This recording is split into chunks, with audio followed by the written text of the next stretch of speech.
struggle-nya itu karena aku belum ada pengalaman harus ambil keputusan. Jadi tantangan yang aku benar-benar hadapi tuh karena aku tipikalnya juga susah mengambil keputusan dan mulai bantu orang tua di perusahaan di dialog grup ini dan kemudian mengambil posisi seperti ini, berguna pengalaman.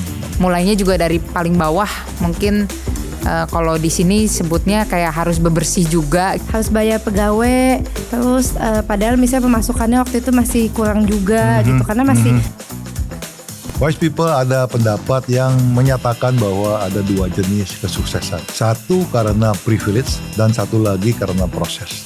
Tapi apakah benar kesuksesan bisa diraih hanya karena privilege? Atau apa benar privilege bisa diciptakan dan menjadi pintu untuk mencapai puncak dalam karir? Bagaimana caranya? Hal ini akan kita jawab bersama dengan dua orang yang jika kita lihat dari luar, orang akan bertanya, masa iya sih mereka melewati proses juga dalam karir mereka? Mereka kan punya privilege.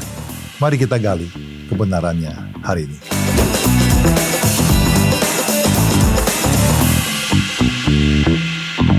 Welcome di Jawaban Marketplace. Sylvie dan Naomi Kusmanto. Saya panggilnya The Kusmantos nih. Boleh, gitu ya. Naomi dan Sylvie adalah pemimpin generasi kedua dalam Dialog Group, satu perusahaan yang berlokasi di Bandung. Perusahaan yang dibangun tentunya oleh ayah kalian ya, Pak Yakub Kusmanto. Nah, hari ini kita akan ngobrol seru nih ya, gitu ya. Yang pertama mungkin saya mau tanya gitu. Kalian di grup sendiri, di Dialog Group ini berfungsi sebagai apa? Gitu ya, mungkin tanggung jawab, jabatan gitu yang memang Anda lakukan dalam sehari-harinya. Mungkin Sylvie dulu kali ya. Ya, oke. Jadi aku handle marketing. Di marketing itu meliputi sales juga, terus ada promosi juga, terus kita sekarang mulai ada digital juga. Sebenarnya base-nya kita di offline, tapi kita semenjak beberapa tahun sebelum pandemi kita udah mulai masuk ke digital juga. Jadi Dialog Group itu kita ada pelengkapan bayi sama pelengkapan rumah tangga. Untuk pelengkapan rumah tangga kita brandnya Dialog Home. Kalau pelengkapan bayi kita ada Dialog Baby, ada Snowy, ada 10 brand ya sekarang kita untuk babynya. Oke. Nah, Naomi sendiri gimana? Ya kalau aku mungkin tanggung jawabnya di operation ya. Meliputi productionnya, meliputi HR-nya, finance-nya, tax, audit, dan pokoknya semua yang di luar marketing. Oh gitu. Iya. Nah, dalam hal ini tentu kan untuk Sylvie maupun Naomi, kalian mendapatkan privilege karena memang orang tua kalian pemilik dari perusahaan. Apakah kalian itu mendapatkan privilege ini langsung setelah lulus sekolah, langsung dikasih jabatan sebagai direktur gitu ya, atau memang kalian melalui satu proses? Jadi kalau orang tua dari awal bilang kita sebelum gabung harus punya pengalaman dulu di luar. Itu satu apa yang diminta oleh orang tua gitu. Betul. Ya. Jadi jangan sampai langsung masuk tapi kita nggak punya pengalaman atau pernah punya pengalaman jadi pegawai bekerja gitu. Jadi kita berdua kerja tapi dengan caranya masing-masing ya. Mungkin kalau yang aku kerja waktu itu sambil kuliah gitu. Jadi sambil kuliah ada waktu luang, aku sempatkan untuk mulai masuk ke dunia kerja. Di situ aku kerja di Nandos, di Nandos tempat restoran makan lah ya, semi fast food gitu. Dan di situ aku banyak belajar hal sih, bagaimana cara menghargai waktu, harus bagaimana juga ketika ada atasan atau ada permintaan, ada direction, instruction, aku harus ikutin. Mulainya juga dari paling bawah, mungkin kalau di sini sebutnya kayak harus bebersih juga gitu ya, harus mulai dari cuci piring, terus harus bersihin lantai, gitu. Bersihin toilet, bersihin dapur juga ya, bersihin gitu dapur ya. juga gitu. Untungnya ini tempatnya bisa belajar semua gitu. Cuma memang awalnya aku belajar di depan, ya, di kasir sama waiters. 4 tahun bekerja itu, kemudian Naomi pulang, mulai bantu orang tua di perusahaan di Dialog Group ini dan kemudian mengambil posisi seperti ini. Berguna pengalamannya, Naomi? Berguna banget sih gitu. Bergunanya karena aku belajar ini kebetulan restorannya langsung dekat sama owner gitu. Jadi walaupun di sana ada jam kerja, tapi aku juga sama papa mama diajarin kamu harus memberikan lebih dari yang kamu dibayar gitu. Jadi ini alkitabiah banget nih. Ya. Jadi begitu misalnya berjalanlah lebih daripada 1 mil kalau mau diminta gitu ya. Jadi misalnya kerja jam 10, kamu harus datang jam 9 gitu. Kalau pulang kerja jam 10 malam tapi ownernya belum pulang, kamu jangan boleh pulang dulu. Jadi ada value-value seperti itu yang papa mama ajarkan. Dan yang kamu terapkan juga. Ya, yang aku terapkan juga, yang akhirnya itu membuat aku jadi sikapnya harus seperti apa gitu kepada pimpinan, harus memberikan yang terbaik juga gitu. Dan ya itu kepake banget sih. Kalau aku mungkin agak dikit beda ya sama Nomi. Kalau Nomi kan dari awal dia udah mikirnya langsung mau nerusin usaha orang tua, mau nerusin papa. Kalau aku sebenarnya dulu itu mimpinya tuh pengen jadi misionaris malah. Oh gitu. Iya, aku tuh dulu tapi enak malah sekolahnya mengenai finance gitu ya. Marketing. Iya. Gitu. Jadi memang suka marketing juga. Emang dari dulu udah suka dunia marketing. Cuma mikirnya gak mau bantuin usaha orang tua awalnya karena mikir ya udah ada Nomi udah cukup gitu. Tapi seiring berjalannya waktu aku doa abis kuliah lulus, aku doa terus kayaknya Tuhan nuntunin aku untuk harus bantu orang tua. Tapi aku di situ doa juga, aku nggak mau langsung masuk gitu. Maksudnya pengen ada pengalaman kan gitu, karena memang papa mama kan pengen aku juga harus ada pengalaman dulu nih. Kebetulan waktu itu aku jadinya coba-coba startup bisnis. Tahun berapa itu sih? Itu 2012 aku coba startupnya di Bali. Waktu awal banget itu aku belum punya pegawai, jadi aku ikut banget sendirian. 3 bulan itu aku ngerasain jadi salesman ya, itu gimana nawarin barang, terus ngirim juga, terus ya proses dalam distribusi gitu gimana gitu dalam mengelola satu bisnis. Nah sesudah 3 bulan baru aku belajar rekrut pegawai, dan itu juga nggak gampang karena aku memang nggak ada pengalaman, jadi sempat ngalamin juga dibohongin sama pegawai terus kan karena nggak ngerti kan, belum ada pengalaman, terus sempat mengalami beberapa proses yang aku sendiri ngerasa kerja tuh kayak gini ya ternyata gitu. Bukan kerja, kamu itu dagang tuh berarti kan gitu.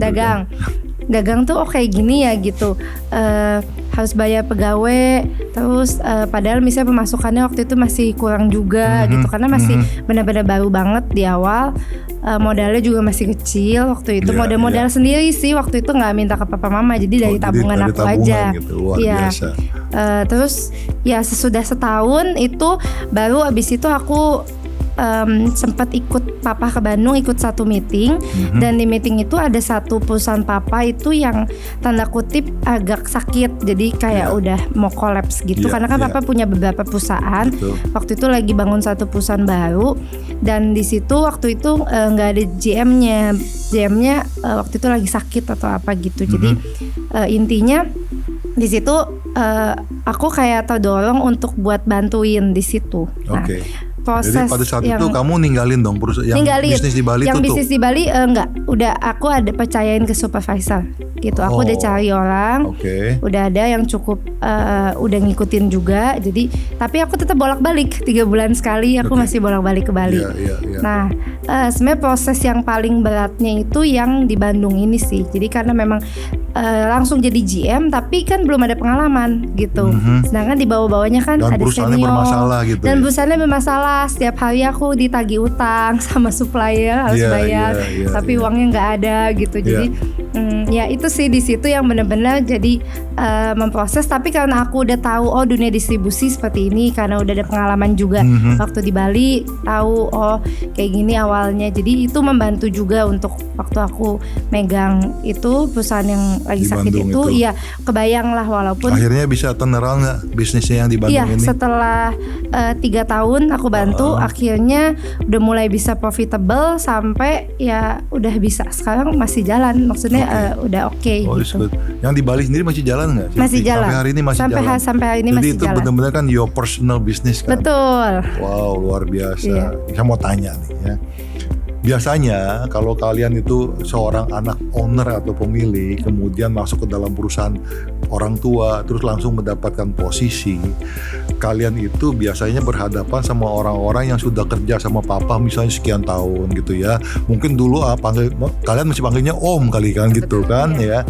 Nah terus tahu-tahu kalian harus jadi atasannya si om ini nih. Iya. Nah itu tuh saya ngebayangin tuh nggak gampang. Kalian ngalamin tantangan seperti itu nggak? Kalau dari aku mungkin memulainya dengan ketemu yang tadi aku panggil om tante gitu ya biasanya. Mulai merubah dengan cara mengubah respeknya.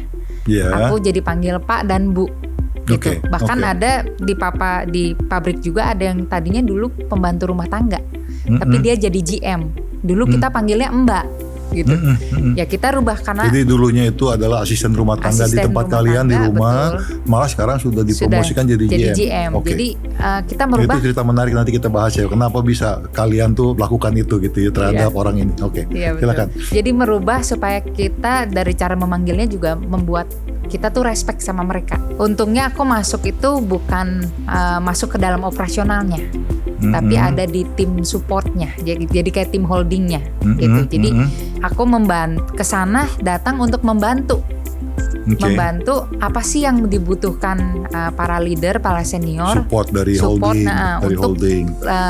capai target, untuk bisa menghandle SDM-nya gitu. Dan di sana jadinya lebih banyak mendengarkan gitu, mendengarkan senior permasalahannya apa gitu. Dan jadi aku bisa ngerti kenapa sih mereka lakukan seperti ini, lakukan seperti Oke. itu gitu. Sebelum padahal sebenarnya mungkin dalam hati pengennya mungkin caranya salah, kurang tepat. Sempat ngalamin ini nggak, tantangan berat nggak, rejection dari mereka? Oh, udah sehari-hari itu.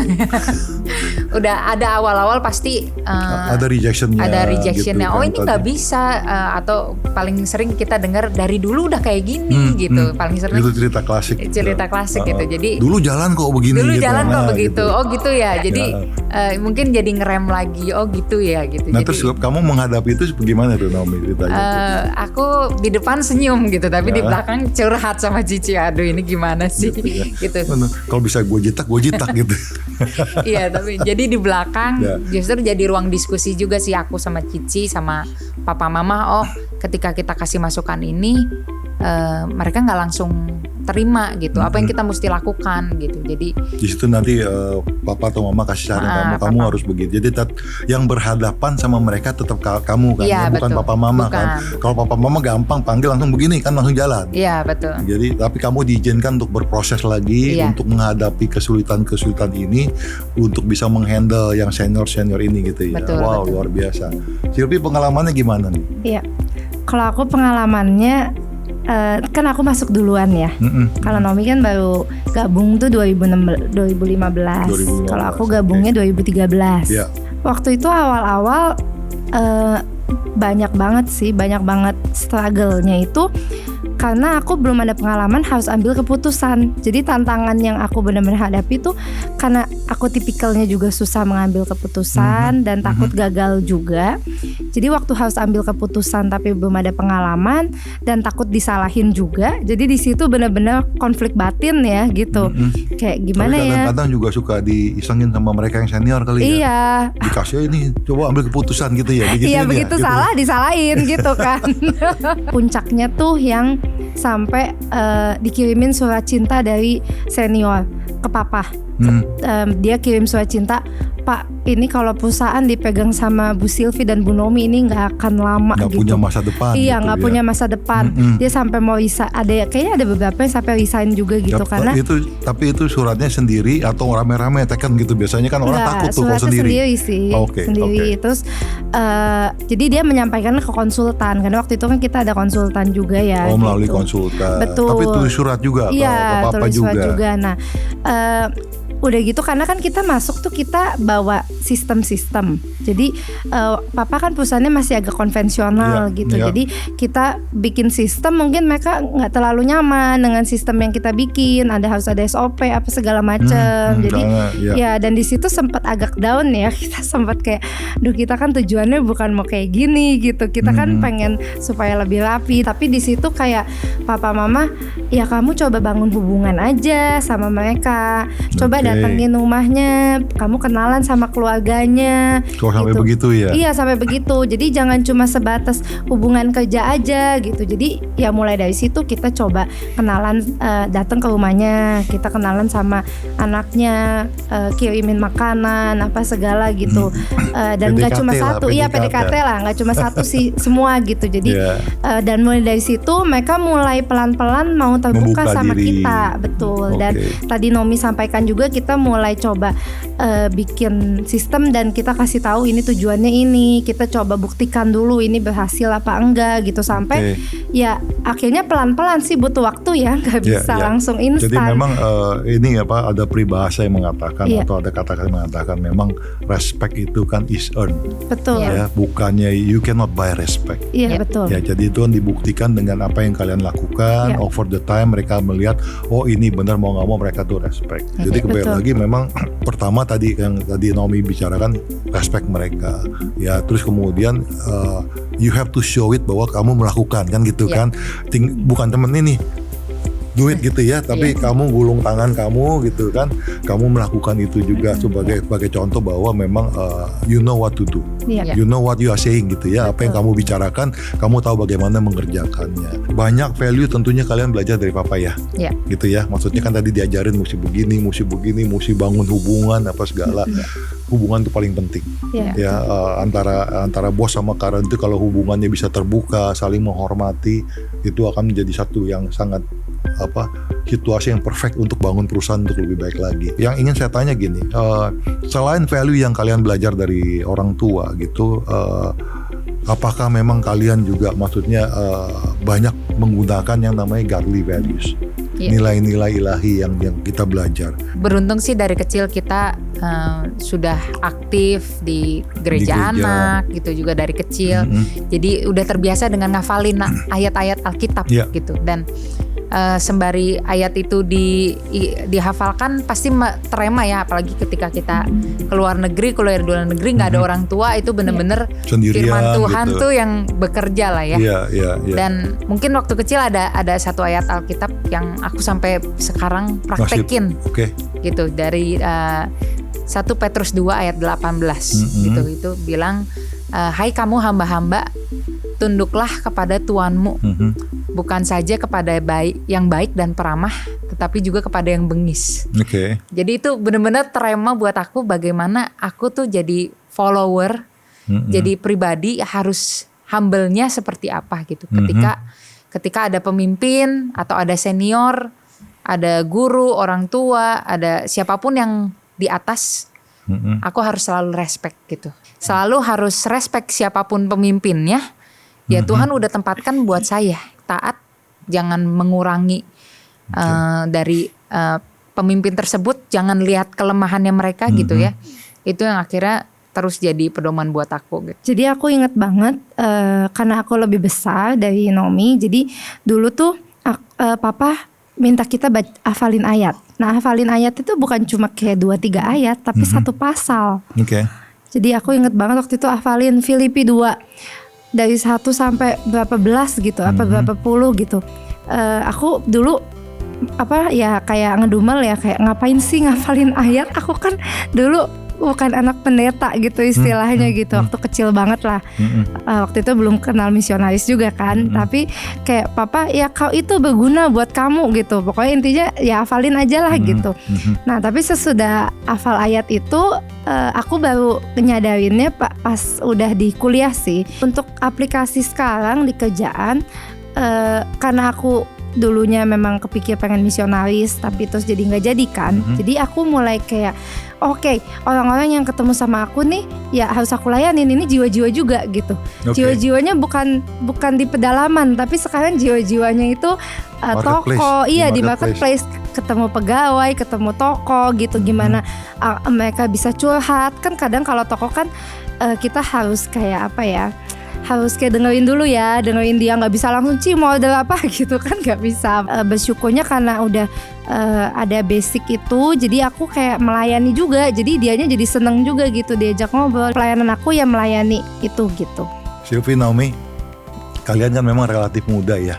Saya kalau Naomi berarti tahun 2015 baru masuk bekerja bantuin papa, artinya kan batu at that time you are about 22, 23 gitu, masih muda banget gitu 23. Ya.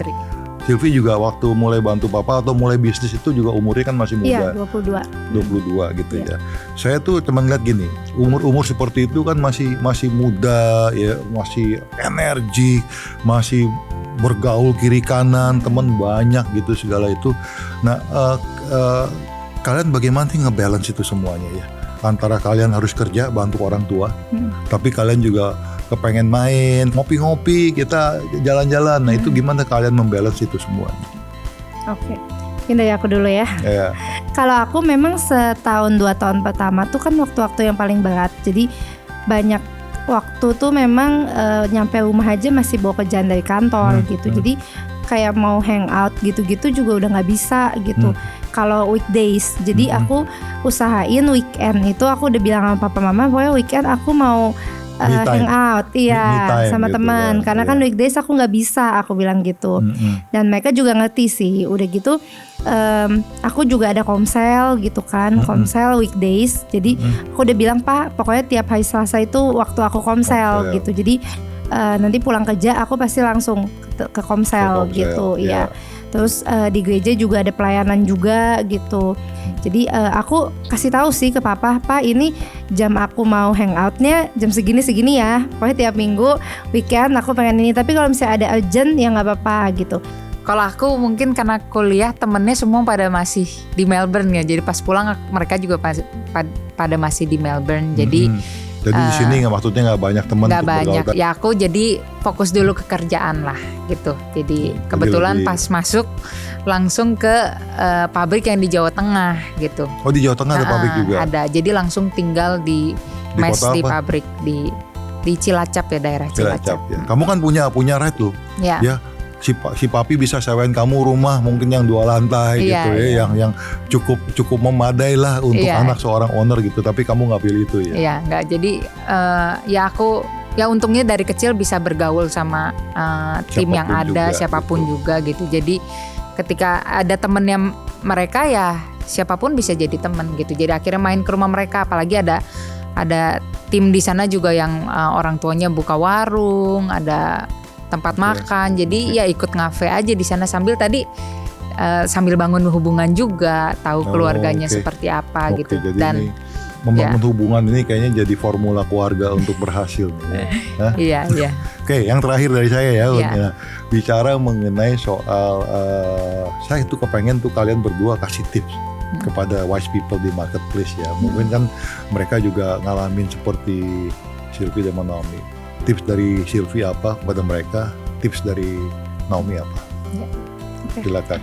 Kalau dari aku tipsnya jangan mau instan, harus hargai proses. Very good. Karena ya semuanya itu butuh proses. Kita nggak bisa mau mencapai sukses atau yang kita mau itu kita cut atau potong shortcut gitu nggak bisa. Jadi memang ada proses yang harus dijalanin, dan kalau teman-teman masih baru 1 atau 2 tahun di awal itu memang masa-masa terberatnya tuh biasanya 1-2 tahun. Jadi kalau aku bisa kasih saran, ditahan-tahanin dulu, istilahnya jangan langsung bilang saya kayaknya nggak cocok lah bantu papa, nggak bisa, saya nggak bisa masuk nih atau apa gitu. Coba ditahanin dulu 1-2 tahun, dipelajari lagi dulu gitu, coba dihargain dulu prosesnya. Nanti sampai satu titik pasti teman-teman ketemu gitu. Aku juga awalnya, aku kalau boleh cerita sedikit ya, aku walaupun dari kecil dekat sama papa mama, tapi pada saat masuk itu banyak banget yang berbeda gitu. Sampai satu titik pernah aku mau kabur dari rumah karena aku nggak cocok sama papa. Pasti gitu. Itu masa-masa ABG kali itu ya. Umur 22-23 itu. Iya. Sempet karena papa tuh otoriter banget, karena dia juga pekerja keras banget gitu. Jadi dia ngomong A harus A gitu. Padahal menurut aku caranya bisa pakai cara yang lain gitu. Puji Tuhan hubungannya dekat sama Tuhan ya, aku doa lagi, Tuhan bilang kamu harus stay in this process. Kamu harus kuat, harus jalanin prosesnya. Kamu mau pindah tempat lain, kamu akan ngalamin hal yang sama gitu. Jadi kamu harus setia dulu, karena barang siapa setia dalam perkara kecil kan akan dipercayakan perkara yang lebih besar. Jadi kalau kamu mau menang ya kamu harus jalanin. Kalau kamu mau naik kelas, ya kamu harus lewati ujiannya dong gitu kan. Untuk naik kelas ada ujian yang harus kamu lewatin, nggak bisa di skip gitu. Good Jadi tips. ya itu. Luar biasa. Nah, Naomi gimana tipsnya nih? Ya udah Pada diborong teman-teman? semua ya. Diborong ya. Ya, jadi kurang lebih sama, setia dalam proses, tapi karena aku ngalamin banget yang namanya harus respect ya. Respect is earned. Di awalnya tuh susah payah dulu gitu. Harus dengerin, ya tadi papa otoriter, harus dengerin, kalau udah A ya A gitu. Tapi ya ketika nggak bawa ego, ketika tetap respect sama otoritas, akhirnya timbul rasa percaya dari orang tua. Oh, anak saya bisa ngikutin prosesnya ya. Iya. Anak saya bisa Dan ini pelan-pelan gitu. pun dia akan buka diri dengan Betul. ide-ide yang kamu bawa sebagai new idea Ya, gitu betul. kan. Dalam hal kita di marketplace gitu ya. Maksudnya bukan hanya perusahaan keluarga, tapi memang selalu ada yang namanya generation gap. Which is ya itu tadi, yang muda juga sadar harus merespek yang sudah berumur, yang sudah tua, belajar dari pengalaman ini. Yang tua juga harus sadar bahwa ada pengalaman yang bisa diajarkan, tapi juga mereka juga ada bagian-bagian yang mereka nggak ngerti, yang mereka mesti dengerin yang muda-muda ini. Baru terjadi namanya satu komunikasi yang baik, dan tadi itu saling melengkapi. Betul. Wise people, hikmat atau wisdom dari Tuhan lah yang membuat kita, terutama Anda para pemimpin muda, bisa berlaku dan bertindak dengan bijak. Firman Tuhan di 1 Timotius 4 ayat 12 mengingatkan kita semua, jangan seorang pun menganggap engkau rendah karena engkau muda. Jadilah teladan bagi orang-orang percaya dalam perkataanmu, dalam tingkah lakumu, dalam kasihmu, dan dalam kesucianmu. Kami mau dan rindu berdoa untuk menguatkan Anda semua. Hubungi tim doa kami di nomor telepon yang tertera di layar atau klik link yang ada di deskripsi video ini. Wah, kok di kertas tuh bilang nyecer ya, oh papa orangnya galak. Papa kan punya uang, kenapa nggak mau beliin kita gitu. Bahkan asisten rumah tangga aja bisa jadi general manager.